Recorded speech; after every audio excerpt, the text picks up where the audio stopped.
हमारे बापूजी का स्वास्थ्य बहुत खराब है। 11 वर्षों से एक तथाकथित रेप केस में वो आरोपी हैं और जेल में हैं।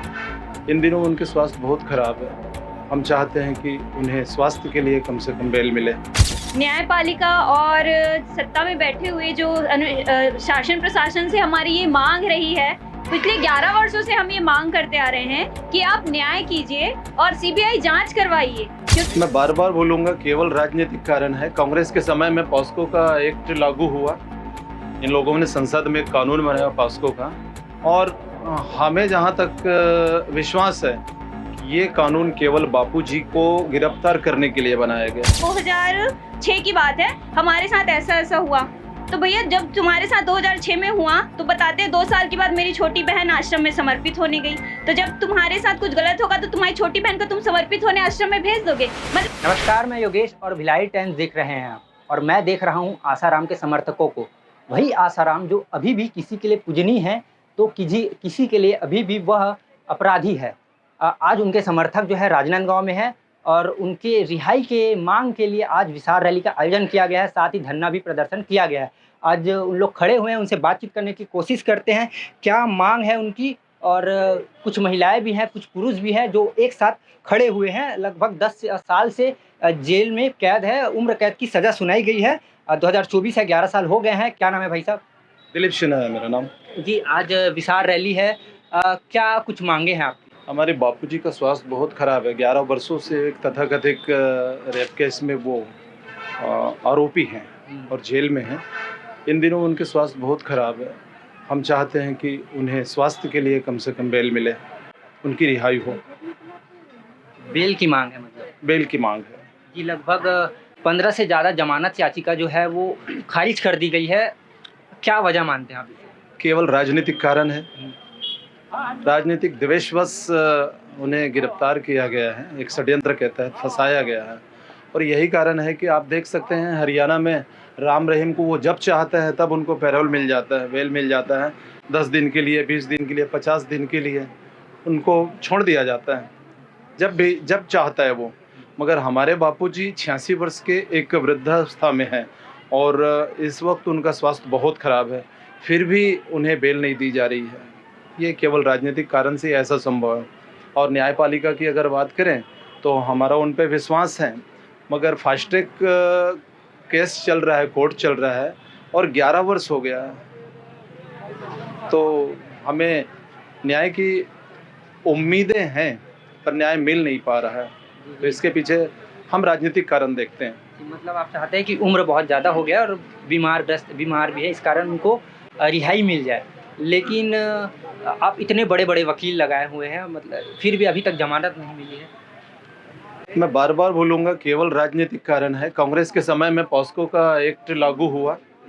इन लोगों ने संसद में एक कानून बनाया पॉस्को का, और हमें जहाँ तक विश्वास है कि ये कानून केवल बापूजी को गिरफ्तार करने के लिए बनाया गया है। इसके पहले भी 2008 में उनके खिलाफ षड्यंत्र हुए थे। अहमदाबाद आश्रम के 2 बच्चों का डेथ हुआ था जिनमें बापूजी को फंसाने का प्रयास किया था, लेकिन उसमें वो बरी हो गए थे।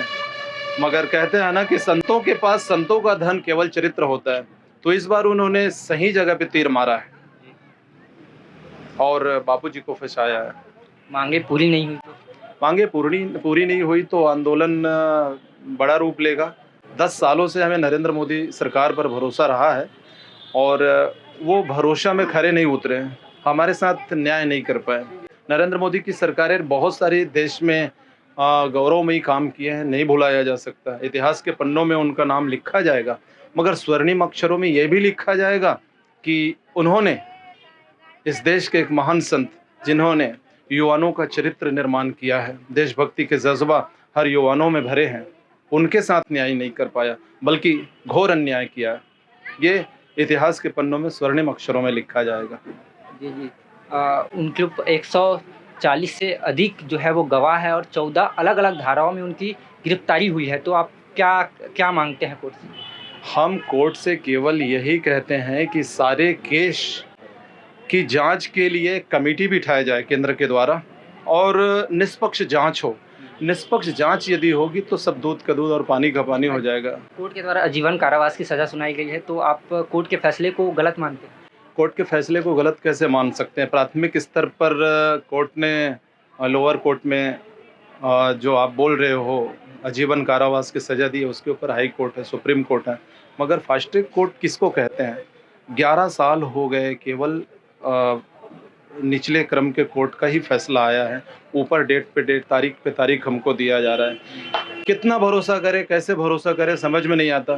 फिर भी न्यायपालिका पे भरोसा तो है, उम्मीदें हैं न्याय मिलेगा। जी जी। और आपके समर्थकों के द्वारा एक पर्ची दी गई है, इस पर्ची में ये लिखा गया है कि अहमदाबाद केस की सच्चाई और जोधपुर केस की सच्चाई, क्या सच्चाई है? ये आपको बेहतर तरीके से बताएगा डॉक्टर सुब्रमण्यम स्वामी, जी। सुप्रीम कोर्ट के वरिष्ठ वकील है, कानून के बहुत ज्ञाता है, वो बेहतर बता पाएंगे। वो स्पष्ट चिल्ला चिल्ला के कह रहे हैं कि बापूजी के साथ सदी का सबसे बड़ा अन्याय हुआ है, पूरा फैब्रिकेटेड केस है। ऐसा खराब केस, मतलब इस तरीके का बनावटी केस वो बोलते हैं अपने जीवन में मैंने दूसरा नहीं देखा। और क्या बोलूं ज़्यादा मैं। जी जी। इन्हीं लोगों का कहना है कि ये सब रैलियां करके लोगों का ब्रेन वॉश किया जा रहा है, उनके लिए क्या कहना है? किन लोगों का? हमें बापूजी ने तो यही कहा है कि ऐसी कोई आंदोलन मत करना जिससे मेरे देश की संपत्ति का एक तिनके का नुकसान होता है। अगर तुम ऐसा करते हो तो मेरे शिष्य नहीं। फिर हम कौन हैं जो लोगों का ब्रेन वॉश कर सकें? लोग समझते हैं कि क्या हो रहा है, क्या नहीं हो रहा है। हम ब्रेन वॉश करने का हमारा उद्देश्य नहीं है। हमारा केवल एक ही उद्देश्य है कि हमारे बापूजी उम्र के चौथे अवस्था में है और बहुत स्वास्थ्य के दृष्टिकोण से बहुत पीड़ित है। केवल 4 ग्राम हीमोग्लोबिन है उनके शरीर में, बहुत पीड़ित है। उनको बेल मिले, स्वास्थ्य परीक्षण हो अच्छे से और आयुर्वेदिक तरीके से उनका उपचार हो सके जैसा बापूजी चाहते हैं। और मेडिकल कराया जा रहा है, आप चाहते हैं कि आयुर्वेदिक तरीके से मेडिकल कराया जा रहा है। मेडिकल में एम्स की रिपोर्ट देखें तो एम्स ने हाथ उठा दिया है कि ट्रीटमेंट अब एलोपैथी में नहीं है। और भी महिलाओं से बातचीत करेंगे। क्या नाम है? तृप्ति वैष्णव। तृप्ति वैष्णव है जी। आज रैली निकाली गई है, क्या कहना? रैली इसी मांग को लेकर निकाली गई है कि हमारे बापूजी जो निर्दोष हैं उनको रिहा किया जाए। न्यायपालिका और सत्ता में बैठे हुए जो शासन प्रशासन से हमारी ये मांग रही है, पिछले 11 वर्षों से हम ये मांग करते आ रहे हैं कि आप न्याय कीजिए और सीबीआई जांच करवाइए, क्योंकि एक तथ्यहीन बातें हैं, है ना। लड़की जो है वो पूरी तरीके से बालिग है। पॉस्को एक्ट नाबालिग के ऊपर लगता है और नाबालिग लड़की के सिर्फ एक ही मामले में बोल रहे हैं। वो जो बापूजी के केस के नहीं, मामले में वो तो ठीक है। 2 केस हुआ, जोधपुर केस हुआ, एक अहमदाबाद। जी, मैं जोधपुर केस की बात कर रही हूँ। तो जोधपुर केस में बताया जा रहा है कि नाबालिग लड़की के साथ जो है छेड़छाड़ हुई है। ठीक है, छेड़छाड़ भी होता है। यहाँ पे इतनी सारी हम सब बहनें हैं, छेड़छाड़ भी होता है, कोई जोर जबरदस्ती भी होती है। लड़की के शरीर में खरोच आती है या लड़की के शरीर में किसी भी प्रकार का कोई मेडिकल ऐसा एविडेंस बचता है जिसकी वजह से समझ में आता है। लड़की की मेडिकल जांच करने वाले विनायक हॉस्पिटल ने ये क्लीन चिट दे दिया कि लड़की के शरीर पे ना तो कोई निशान है, ना तो किसी भी प्रकार का उसके साथ शोषण हुआ है। तो जब डॉक्टर्स बोल रहे हैं तो किस आधार पे ये जो पूरा केस बनता है हमें समझ नहीं आता। और जी, जो सुप्रीम कोर्ट के फैसले पर सवाल उठाए, देखिए फैसले पर सवाल उठाने की बात नहीं है। बहुत सारे फैसले ऐसे हुए, जैसे कि देखिए साध्वी प्रज्ञा जी हैं, है ना, उनके ऊपर भी चला था, उनको भी दंडित घोषित किया गया था। लेकिन जब केस 9 साल चला तो आखिरी में साध्वी प्रज्ञा जी निर्दोष साबित हुई, है ना। स्वामी दयानंद सरस्वती जी थे, शंकराचार्य जी थे, सबको 11-11 साल तक जेल में रखा गया। उसके बाद जाके ये सिद्ध करता है कोर्ट कि हाँ वो निर्दोष थे करके। तो ये इतनी लंबी चौड़े प्रोसीजर के बाद अगर कोई निर्दोष सिद्ध होता है तो देर से न्याय मिलना भी तो अन्याय है ना। हम बस यही चाहते हैं कि आप जब न्याय कर ही रहे हैं, न्याय के लिए ही तो न्यायपीठ बनाए जाते हैं, तो उस न्याय में इतनी देरी क्यों? सही एविडेंस को आप ध्यान दीजिए, पूरे एविडेंस, पूरे तथ्यों की जांच कीजिए। कोई भी फॉरेंसिक, हमारे पास एक डॉक्यूमेंट है, हम आपको बता देंगे। पूरे फॉरेंसिक टेस्ट की गई लड़की की वीडियो। जब FIR होता है ना तो किसी भी लड़की का वीडियोग्राफी भी किया जाता है और उसका लिखित भी लिया जाता है। लड़की की वीडियोग्राफी के साथ भी छेड़छाड़ हुई है। पहले उसने दिल्ली में रिपोर्ट लिखवाई, वहां की वीडियोग्राफी तो मिली ही नहीं, पुलिस ने कह दिया कि खो गई। इतना इंपॉर्टेंट केस की वीडियोग्राफी खो जाएगी? उसके बाद लड़की ने जोधपुर में रिपोर्ट लिखाई, जोधपुर में बोलती है कि जोधपुर की वीडियो 2.5 घंटे की थी, उसको 3 मिनट का बना दिया। इतनी छेड़छाड़ आप इतने इंपॉर्टेंट एविडेंस के साथ कैसे कर सकते हैं? तो ये सारी चीज़ों को सरकार को और जो न्यायपालिका में व्यवस्था है उनको इन सब चीज़ों को महत्व देना चाहिए, बजाय किसी भी झूठे तथ्यों के आधार पे, वरना ये जो एक्ट है इसका दुरुपयोग समाज में चलता रहेगा। समाज के ऐसे बहुत ज़्यादा अधिक मात्रा में पुरुष वर्ग भी हैं जो इस केस के कारण प्रताड़ित हो रहे हैं। तो बिना किसी दंड के, किसी भी एक्ट की वजह से लोग अगर प्रताड़ित हो रहे हैं तो एक्ट में भी संशोधन की आवश्यकता है। जी जी, और उनके बेटे के ऊपर भी आरोप लगे हैं। जी, नारायण साईं जी के ऊपर भी, ये आप जो बोल रहे हैं ना वो अहमदाबाद केस का है। उस केस में भी ऐसी बहुत सारी बातें हैं जो वहाँ की बहनों ने बताया कि हमारे साथ 2016 मतलब 2006 की बात है, हमारे साथ ऐसा ऐसा हुआ। तो भैया जब तुम्हारे साथ 2006 में हुआ तो बताते हैं 2 साल के बाद मेरी छोटी बहन आश्रम में समर्पित होने गई।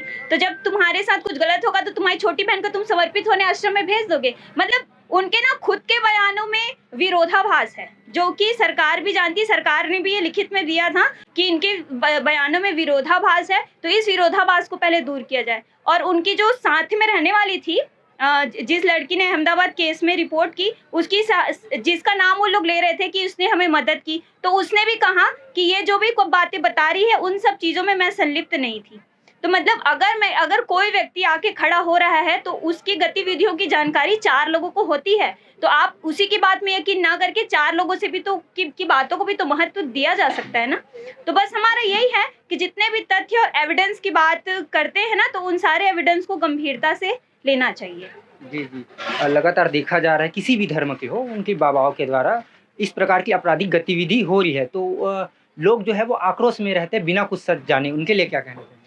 देखिए, भारत जो है ना, वो यहाँ पे व्यक्ति के चरित्र की पूजा होती है ना। व्यक्ति के चित्र की पूजा नहीं, चरित्र की पूजा होती है। तो यहाँ पे सबसे इजी है किसी के व्यक्ति के कैरेक्टर पे सवाल उठा दो। आप मानोगे नहीं, विदेशों में किसी के भी कैरेक्टर की बात करोगे, मैं बोलना तो नहीं चाहिए, लेकिन विदेशों में ऐसे बहुत सारे जो भी कहीं किसी देश के राष्ट्रपति प्रधानमंत्री हैं, उसके ऊपर तक एलिगेशन लगा है, लेकिन वो आज वहाँ के प्रधानमंत्री है ना, राष्ट्रपति है ना। क्योंकि दूसरे देशों में ना चरित्र की उतना महत्व नहीं, लेकिन भारत में बहुत महत्व है, क्योंकि नारी यत्र नार्यस्तु पूज्यन्ते रमन्ते तत्र देवता। ऐसी भूमि पे अगर किसी व्यक्ति के ऊपर, चरित्र के ऊपर लांछन लगा देते हैं, मतलब बहुत बड़ी बात हो जाती है। जनता उस चीज को स्वीकार नहीं कर पाती, इसीलिए सबसे पहला टारगेट किया जाता है कि आप उसके कैरेक्टर पे ही दाग लगा दो। जी जी, आप बताइए, रिहाई की मांग के लिए आप रैली निकाले?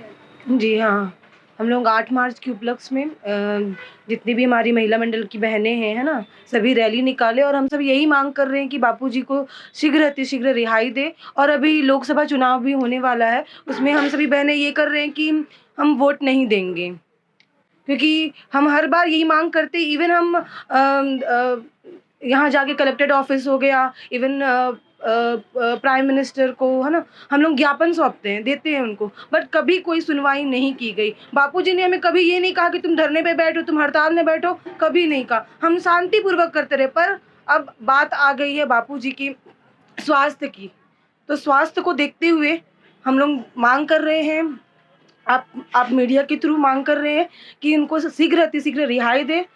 और हम ये भी बोल रहे हैं कि हम वोट नहीं देंगे जब तक रिहाई नहीं मिलेगी। जी जी जी, आपकी आस्था का हम सम्मान करते हैं, लेकिन लोगों का ये कहना है कि एक पीड़िता जो है वो नाबालिग लड़की के साथ रेप हुआ है, उनकी रिहाई की जाए, तो ये नाइंसाफ़ी है। रेप का केस, जैसे कि दीदी ने बताया कि पूरे उनकी सीबीआई जांच होनी चाहिए सर्वप्रथम, है ना, सीबीआई जांच हो और फिर उसके बाद देखा जाएगा। जी, बहुत बहुत धन्यवाद। तो ये थे समर्थक जी, आसाराम जी के समर्थक जी, जो आज रैली किए और साथ ही धरना प्रदर्शन भी किए। आपका क्या कहना है इस मामले में? क्या आसाराम निर्दोष थे? कमेंट सेक्शन में ज़रूर बताएं। हालांकि सुप्रीम कोर्ट ने कहा है कि वो नाबालिग केस में दोषी करार दिए गए हैं, आजीवन कारावास की सज़ा उन्हें मिली है। आप क्या कहना चाहेंगे? कमेंट सेक्शन में ज़रूर बताएं। धन्यवाद। जब भी कभी बापू के खिलाफ कोई बात आती है हम सब के बीच में, तो आपको बता दूं, और मुझे गर्व भी है कि सबसे पहला व्यक्ति वही होता हूं जो उसकी बात का खंडन करता हूं, क्योंकि मैं बहुत नजदीक से समिति के माध्यम से कहा, मगर हम सब साधक भाइयों की आस्था और विश्वास आज भी बापूजी के चरणों में, बापूजी के वचनों में और बापूजी के प्रति है। हम सब जानते हैं, आप सबको बता दूं कि मैं स्वयं भी योग वेदांत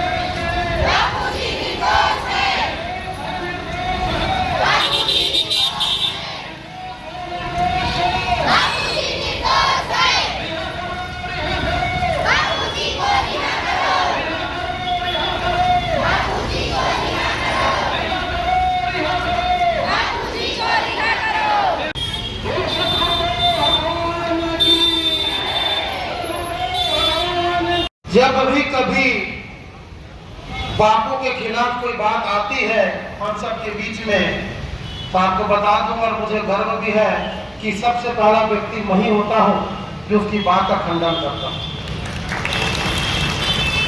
क्योंकि मैं बहुत नजदीक से समिति के